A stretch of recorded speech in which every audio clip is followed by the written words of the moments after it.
Who here has been told they can accomplish something? Who here used that as motivation to achieve their goal? This is what Michael Irvin preached in his Pro Football Hall of Fame induction speech. I choose to share the significant speech because it is a speech that really inspired me when I heard it. The words of never give up and if you work hard enough, you can accomplish your dreams really connected for me. For these words and emotion to come out of such a role model for me, it illustrated that even through life's toughest moments, you can always push through. This is why I ask you to listen to what he says. It shows you how even when you doubt yourself and don't think you can be something, it is possible through hard work and just belief, honestly.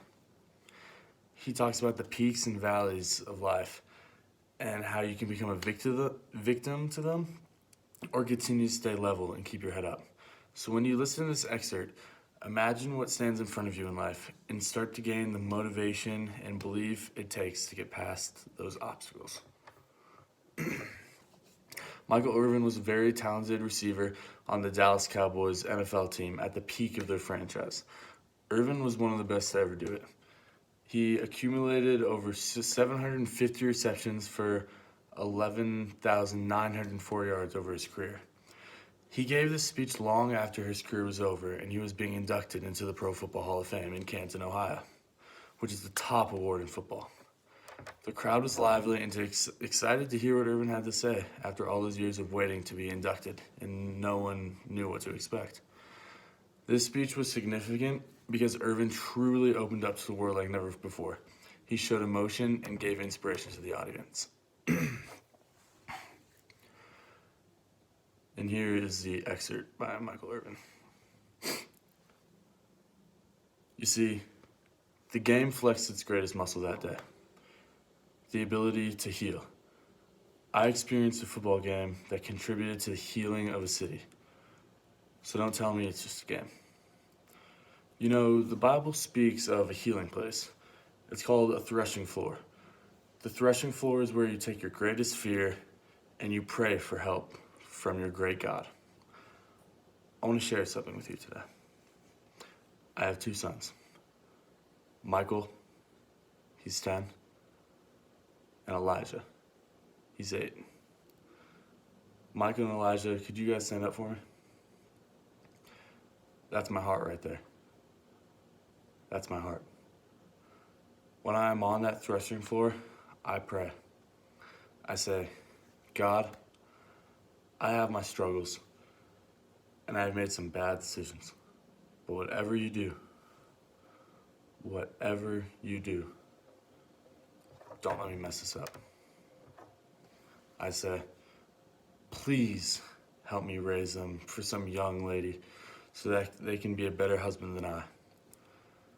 Help me raise them for their kids so that they could be a better father than I.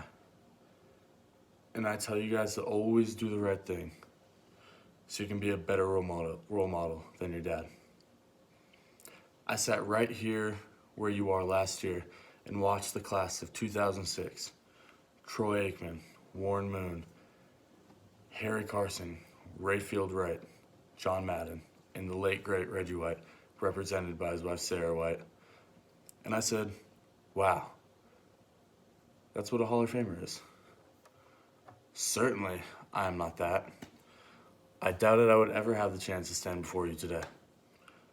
So when I returned home, I spoke with Michael and Elijah. I said, that's how you do it, son. You do it like they did. Michael asked, he said, Dad, do you ever think we will be there? And I didn't know how to answer that. And it returned me to that threshing floor. This time, I was voiceless. But my heart cried out, God, why must I go through so many peaks and valleys?